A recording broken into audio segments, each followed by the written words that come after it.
فحملہ الانسان، رب نے اس انسان کو منتخب فرمایا، اس نے قرآن کو حمل کیا۔ یہ جو سینوں میں رکھا ہوا ہے نا، یہ قرآن عظیم الشان، یہ ان کا رحیل اور مصحف جو انہوں نے اپنے سینوں میں رکھا ہوا ہے۔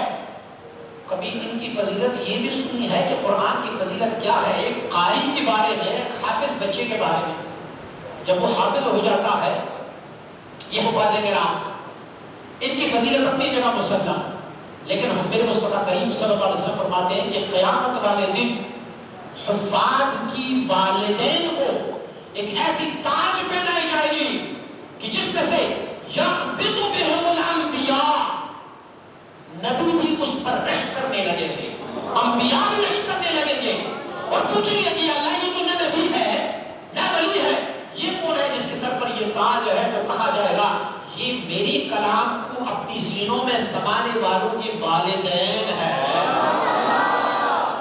آپ میرے خیال میں بات سمجھے نہیں؟ والدین کا یہ فضیلت ہو تو اس بچے کی کیا فضیلت ہوگی؟ جس بچے کی سینے میں قرآن ہے، اس بچے کے والدین کو یہ فضیلت اس بچے کے وسیلے اور طفیل سے مل رہے، تو ان کا اپنا کیا شان ہوگا؟ ہے وہ شان بھی سنتے رہے۔ انہیں بتایا جائے گا قیامت والے دن اقرأ والصحب، فرمایا جائے گا کہ پڑھتے رہو اور اوپر چلتے رہو، درجات کرتے رہو۔ 6 لاکھ وہ جو حروف قرآن عظیم الشان کے گنے گئے ہیں، تقریباً 6 لاکھ کے قریب جو حروف گنے گئے ہیں، آپ دیکھیں ایک حرف پر اگر تجھے دنیا میں 10 نیکیاں مل جاتی ہے، اور اس حافظ کو کہا جائے کہ تو پڑھتے جا اور ہر ایک پر ان کو 10 نیکیاں ملتی رہی، تو درجات کتنی بلند سے بلندر ہوں گے۔ دن کون سا دن ہوگا؟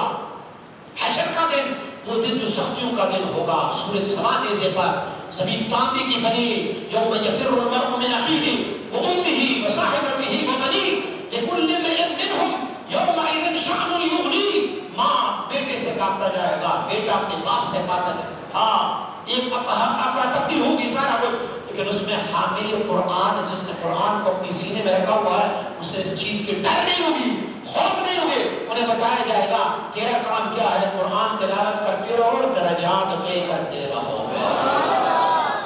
یہ قرآن کے حاملین کی کمالات ہے کہ اللہ رب العزت نے ان کو ایسا اپنا ذاتی کلام عنایت فرمایا ہوا ہے۔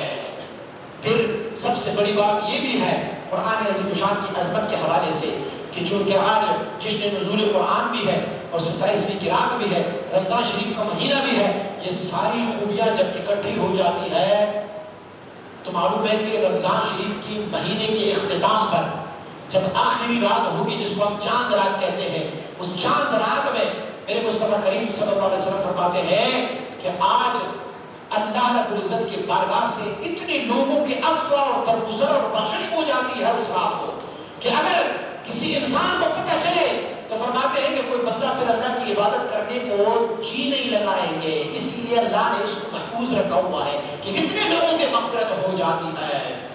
تو دعا ہے کہ اللہ رب العزت ہمیں بھی اس عادت نصیب فرمائے اور رب کائنات ہمیں بھی قرآن عظیم الشان کی اس فیوزات و تجلیات سے مستفید فرمائے۔